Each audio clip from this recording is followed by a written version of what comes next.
Hi, this is Rachel in Recovery. We've got Julie with her. She's an officer, and she's going to tell us a little bit about herself. Hi, everyone. Thanks for having me on here, Rachel. I'm Julie. I am a police officer in the state of Missouri. I've worked in a few different positions in Missouri. I was previously working on the street for a very large agency in Missouri, and now I currently work with juveniles. Okay. We're going to go into questions. What things have changed to help sexual assault? In the state of Missouri, I've been very grateful for the fact that police officers can forward charges on behalf of sexual assault victims. A lot of these situations, the victims are very nervous about taking any kind of law enforcement action, even if that could even save their lives. So in the state of Missouri, you don't need, the victim to say, yes, prosecute this, suspect. Police can just do that, and that's common practice for them to do that, regardless of, what's going on with the victim. What kind of scenarios of domestic abuse situations have you encountered during your time as a police officer? Well, I've seen very, very many situations. The most common scenario I've seen is a very intimate relationship between the victim and the suspect. And I've seen, the victim be male or female. I've seen same-sex relationships where there's victimization. All sorts of family scenarios. The most common, though, I've seen is that the female victim and a male offender.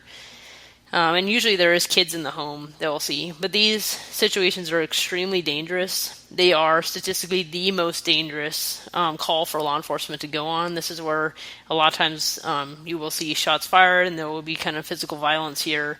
In Missouri, what I've seen is that, when you have the manpower to do so, it's common practice for police always to go two-man to these calls. When I say two-man, that means at least two officers. So, one person can be engaging the offender and one can be talking to the victim and kind of keep them separate because these situations can become violent very, very quickly if they are not already violent. Okay. Tell us a little bit about your experience with survivors of sexual abuse. What I've seen when I've come across survivors of sexual abuse when it was an adult, someone that would recognize me as I was going about my duties as a police officer on the street, I would see a lot of gratitude. These victims would run up to me, they would give me a huge hug with tears in their eyes. They were just so grateful that someone took action and was an advocate on their behalf. So I've seen just complete thankfulness. With juveniles, I think, I work with juveniles right now, and I've seen them become victims of any kind of sexual abuse or, domestic violence. I think they're glad to see an adult that's on their side, that's there to, help them. So I think that's huge, and that's been wonderful for me to see, the after effect. What has been your opinion on the courts dealing with sexual abuse and domestic violence? In all honesty, this has been the biggest disappointment for me in my law enforcement career. I've been working, in law enforcement for over 7 years now, and, what I've seen is that there is not enough long-term response by the courts, by our judicial system, to protect survivors of all sorts of offenses, but especially domestic violence.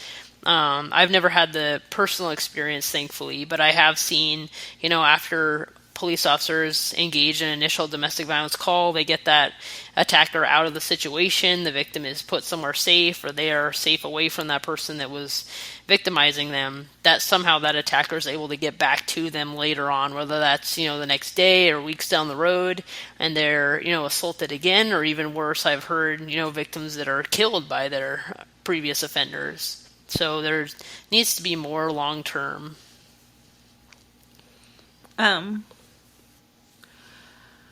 Okay. As a female officer, what have you experienced or seen abuse from other officers? Well, thankfully, I've never been, sexually or physically abused by other officers. I know that can happen for sure. But I've never, had that happen to me. I've never heard of it happening. But what I have seen quite a bit is that there's, a culture in police work that is very male-oriented. I think currently right now in 2022, female officers make up about 12% of all law enforcement. So that is an extremely small number, for, our current day and age. What you will see is that a lot of male officers will look down on female officers just because of our size is usually smaller than them. That you will see a lot of biases and stereotypes believed about us, and different things like that. That is very difficult. It's different to be a female officer for sure. Um, how toxic is the work environment that you have been in when it comes to abuse? As far as officers, responding to abuse calls, I have not seen any kind of toxic behavior. I've never seen any kind of inappropriate, joking or even support of any kind of attackers' behaviors or, offenders' behaviors. I have not seen that. I've, had the good fortune to work with very good agencies and very good officers. I have seen abuse by law enforcement, in a different situation, but not in any kind of domestic violence calls. Okay. What do you do for self-care when dealing with these when reporting these cases?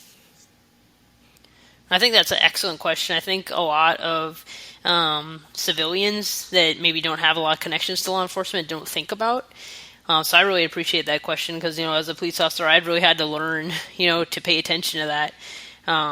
If I come from a very difficult call, that day, especially if it's involving a juvenile, that seems to be even worse for me. I am a mom, and seeing, a child go through something where they're victimized is extremely difficult, especially if it's a sexual offense. But if it's something that day, when I get home from work, I need at least, half an hour to myself to not, interact with my family at all. And I think my husband, we're about to celebrate 8 years together.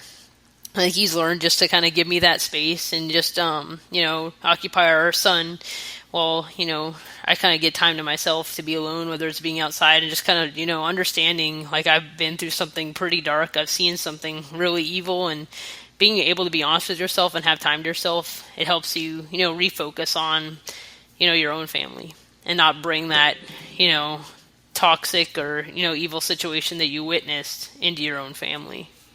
Okay. How has this impacted your mental health when working in these situations? I think I'm a very outgoing person, and if I've seen something very difficult, I become withdrawn, and that's one of the biggest indicators to me that, I need to give myself some self-care, whether that's, for me, it's spending time with my animals or being out in nature, doing something that I love, doing artwork. I've noticed artwork is very helpful for getting any kind of negative thing out of yourself and being able to, understand it even for yourself. But, I think, I've had to deal with, post-traumatic stress disorder with some other calls I've been on. It wasn't with domestic violence, but it was with being shot at and all. And then just believing my family could be, threatened in that way. And I had to process that. So, it's been a lot of people coming alongside me, people that know me really well, care about me, and just being honest with me, hey, something's not right. And just a humility thing with me. I think a lot of officers don't like to talk about, a difficult thing they've seen. Part of that is because I think we want to protect those we love so they aren't secondhand trauma as well. We had to deal with this, now we're going to talk about it and then have them traumatized too. It's like a protection mindset, but also I think there's an element of pride in there, if we're honest, of thinking, we don't have to, work through this. We're so hard and so tough or whatever, but, you really do. It will affect everyone in different ways. Okay. To survivors out there, what advice would you want to give them as a police officer? As a police officer, the common thing I've seen is that a lot of these situations, the victims, had this kind of gut instinct in them that something was wrong, that they, were being victimized, but, they kind of push those instincts away, hey, we can work through this or we can keep going. What I've learned as a police officer is that when you have any kind of gut instinct, it's usually right. Whether you think you're in danger or you think someone is going to endanger your family, your children, or you just think you're being mistreated. I've never heard any kind of situation where that wasn't accurate, that wasn't on point. And I've learned to trust that myself in situations like if I feel, the hair on the back of my neck kind of standing up, like I think, hey, I need to be more on guard, like there's something here. So I would say, always trust your instincts. And, after having survived a situation like that, care about, yourself, give yourself that self-care and, move forward. Don't let what happened to you define your life. Um, as a police officer, would you say your work supports you on mental health and taking the time you need to heal from certain situation cases and things? I think that's a huge weakness in law enforcement currently. I would say no. Obviously, if you're injured on duty, you're given that time, like a physical injury, a broken arm, or a broken leg, or you're shot or something. You have that time to recover physically. But I think that's hugely unaddressed in law enforcement is emotional wounds that we, do take on from the dark calls that we see. And I think that there is not enough time in law enforcement to be able to recover from that. As many officers as we've seen killed in the line of duty every year, the biggest threat to law enforcement is actually suicide, is officers killing themselves. And I think mental health is hugely unaddressed in law enforcement. I think that does need to be taken much more seriously than it is, and I do believe officers do need time to be able to process the situations they face. I guess what are patterns that you have noticed personally when working with sexual abuse and domestic violence with both victims and perpetrators? What I've seen is, it's usually an intimate relationship, usually a sexual relationship between the victim and, the perpetrator in those situations. It usually is a family environment. A lot of times kids are involved. And once I said, all these things are not, the rule, but it is a generalization that I commonly see. And, the victims will often stay in these situations because they want to protect that family unit. They want to see things go well and, keep their family whole in their mind. So they will remain in a dangerous situation just for that goal. A lot of times with these perpetrators, you will see that there is some kind of substance abuse, some kind of addiction of some kind, whether that's alcoholism, illegal substances, pornography. And you will see quite a huge indicator by those perpetrators, like a love of power, whether that's emotional power, financial power, physical power, sexual power over their victims, or all the above. There's a real love of power. And commonly with the victims, I will see they think very low of themselves, of their own identity. They don't usually think highly of themselves. Well, I guess with childhood sexual abuse, that would not be technically an intimate relationship. Could we tell us a little bit more about those patterns? Sure. With the juveniles I work with right now, they're high school age. But, most of them are juveniles under the law. And one of the biggest and disturbing trends I'm seeing is grooming over social media by adult offenders. And when I say adult offenders, these aren't, 18-year-olds grooming, 14-year-olds. These are 50 some odd year olds grooming 14-year-olds. And they're not just, talking, all smoothly to them. They're requesting child pornography. They're telling these juveniles to do horrendous acts over, some kind of social media platform and victimizing these children in this way. And, this is horrendous no matter how old you are to be victimized in this way. But for a child with a developing self-identity and mind, this will have lifetime consequences for them. And, it just absolutely sickens me. And I mean, I know you guys could do a lot of online, but do you do where sexual abuse in a non-digital platform, whether it's a father or uncle or those sort of calls? Right. In my current role, I'm not one of the first, officers to engage in those situations that are inside the home, but oftentimes I do have to make some kind of hotline call and get Children's Division involved in there. I have seen, some good cases where juveniles are taken out of those dangerous situations, but unfortunately, I think, like I said, like the long term care and prevention is a huge weakness, in keeping those perpetrators away from victims. Okay. How has this impacted your faith? That's a great question. Dealing with these very difficult calls, I think that will break down any police officer long term. You will not make it in the law enforcement profession if you don't have faith. That's really helped me understand, all the evil that I see, how to continue to, see something, the absolute worst thing one person could do to another person, and go to sleep and wake up the next day, and face it again.